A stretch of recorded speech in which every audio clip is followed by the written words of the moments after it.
information and communication. What happens in this particular part of the postal framework, the internal control framework? Well, remember, this framework is really for management in terms of how they should think about the internal controls, the internal control environment, how internal controls affect risk assessment, et cetera.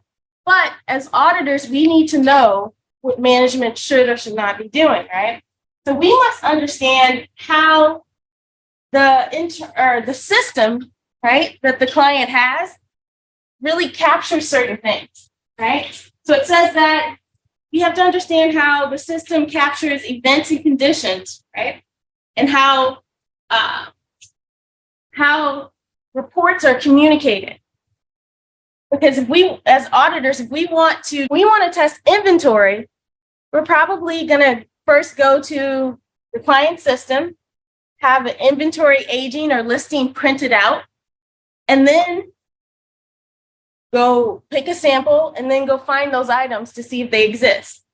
Well, that means that the information we got from the system needs to be reliable, right? So that's where the internal controls come in, right? Understanding how information is disseminated into the system, and if the reports come out of it, be reliable. So communication includes how reports are produced and distributed in the company, right?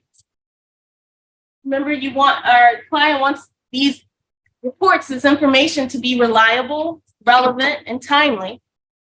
Well, there needs to be procedures that ensure that. The auditor is specifically looking in the information system for an audit trail, right? And an audit trail is just basically a chain of evidence of how information is connected, right? If someone puts in a journal entry for inventory, does that feed into the system? Is it connected to other things, right? Does it help if they're doing raw materials inventory, does it help feed into the cost of goods sold when eventually the item is sold? How does everything fit together? What's the chain of evidence, right? So here, it's really that managers really have to have some sort of, have to assess the information that goes into their system and ensuring that it's timely, relevant, reliable, right? And so that they can make good decisions. The next question says, explain why the auditor is testing different assertions depending on the direction of a transaction. The reason we put this here is because if the auditor goes to the client's information system and chooses items to test from that system, right? Are they tracing or vouching? Are they about to trace or vouch? If they start with the client's information system, with their sales journal, with the cash account, well, you should be able to know. When you vouch, where do you start? With the client's system. So I just said, if they started with the system, then they're vouching, right? If I said that they started with the source document, like a shipping document, and went to see if a sale for that item that was shipped was actually reported, that would be tracing, right? And so that's why it matters the direction of the testing. Not necessarily up or down or back and forth, but what you start with and what you end with. That's going to be crucial for the next couple chapters when we talk about substantive testing, right? Because you're going to be tracing and vouching. You're going to be coming up with your own tests to test certain assertions. When we first started talking about tracing and vouching, I told you that you needed to make sure every time you have a tracing and vouching procedure that you list it with 4 key pieces of information. That's how you write a successful vouching procedure or a tracing procedure. You have to tell me what document you start from, document or item you are,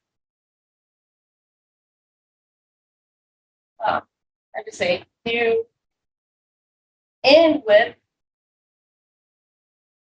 or the to document, right, from to, right, and then why.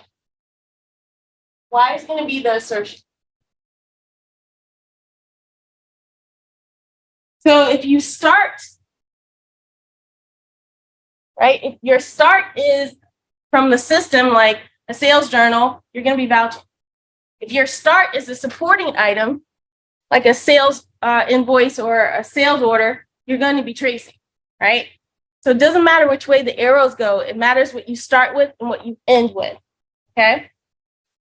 Again, we'll get more practice with this, and there's a lot of practice on Canvas under course documents, specifically for this information. You guys are taking, this is the worst one that I put on the board. The first time I did it, I numbered it, it's all written. But there is stuff on Canvas to help you with this. The fifth and the final part of the COSO framework, also known as the internal control framework, I keep using those words interchangeably because if on your exam, you need to recognize either or, right? Is monitoring, right? So monitoring says what? Who are we talking about? Who should be monitoring something? Management, right? So management should be monitoring something. What should they be monitoring? Yeah, internal controls being that we're talking about the internal control framework, right? Very good. Management should be assessing the quality of their controls on a timely basis. That's what this component is saying. They need to select, develop, and perform ongoing separate monitoring evaluations to determine if, one, they have controls present, because if they don't have controls present, that's a design effectiveness issue. And if those controls are functioning, because if they're not functioning, that would be an operating effectiveness issue. Okay. And then they should take corrective action. Next, we're going to talk about controls in general. You need to recognize what controls are. If you don't remember, they are policies and procedures designed to safeguard assets, to ensure the efficient and effective operations, reliable reporting, and compliance with applicable laws, right? Detective controls are internal controls that misstatements on a timely basis. Preventative controls are policies and procedures that should prevent misstatements on a timely basis. Okay? That was what was missing for some of the quizzes that you guys had. The actual definition, not just the example. Right? But internal controls can't be absolutely perfect. They are not going to catch every misstatement. They're not going to detect every fraud, right? There are some limitations to internal controls. So one of them was human error. I said 3 before, because when we get to the fraud chapter, there's 3 reasons why internal controls can't be absolutely detect every fraud. Here, the book mentions 4 different things that we pull out. One was that there's human error. Remember, some of these controls are manual. If the policy or procedure is that our security guards check IDs and they don't check IDs, is that control going to be working properly? No, right? So it's affected by human error. Another one was management override. Management typically has the most user access to a lot of different systems.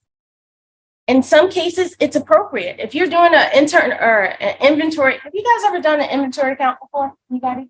Inventory count? So if your inventory count is like what you counted versus what was in the system is off, well, somebody needs to make that adjustment, right? To take inventory out of the system. Well, what if there wasn't an inventory count? What if they're just taking things out of the system because they sold, right? So there's going to be a limitation to how effective internal controls are because management can override things. The other thing we talked about was collusion, right?